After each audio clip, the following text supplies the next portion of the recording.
Hi everyone, Comic Reviewer here, this time doing another Spidey-tember episode review, and this one is on episode 7, Kraven the Hunter. Now, I'm sorry that I wasn't able to do it yesterday. I was so exhausted after a rough night, but after finally getting a much better sleep, I was able to sit down to do the review.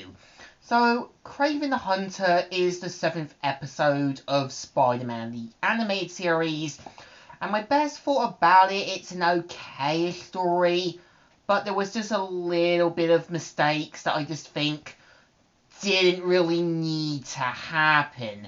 So, the premise of the episode is meant to feature how Peter goes for an interview to meet a scientist known as Dr. Mariah Crawford, and we see how she's attacked by the Hunter villain, Kraven the Hunter.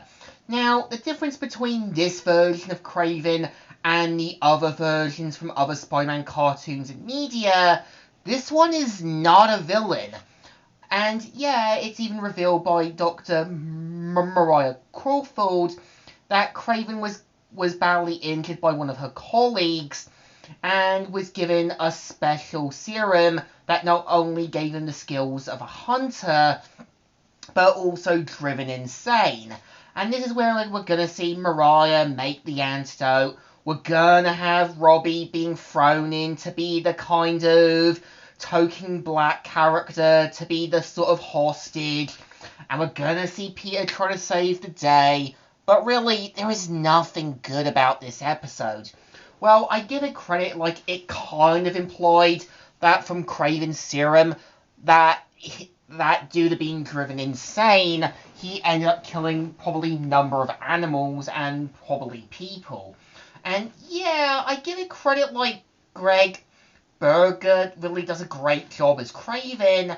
I just think Kraven here just feels a bit like wasted potential, because the way I always viewed Kraven the Hunter was meant to be a counterpart to Peter. Well, Peter would use his skills and that more to a sort of combat specialist and knows when to take down criminals the right way. Kraven is like a counterpart to Peter, as he uses his skills as a hunter to hunt his prey, while Peter uses his skills in the more sort of stealthier way. And I think the problem is that the episode also, once again, throws Felicia as well as MJ, but not knowing what to do with them. They just show up for a few minutes and then just don't show up again near the end.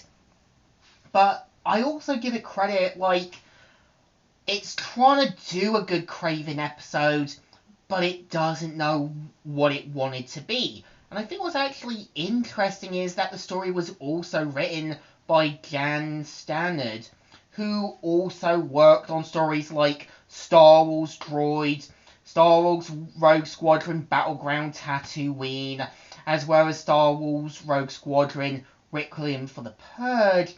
You really expected a lot of better ideas. I don't know if this was because maybe the writers were a little concerned about how to use Kraven. Maybe they were worried because of the whole Last Hunt storyline. Maybe they wanted to kind of give his character more of a human side. It just feels like a really weak but really bad episode. And yeah, I think this one does deserve a thumbs down. Not the greatest, not the best, and I feel like they really just wanted to kind of humanize Kraven, even though they could have still kept him as a villain. But yeah, Comic Reviewer here, signing out.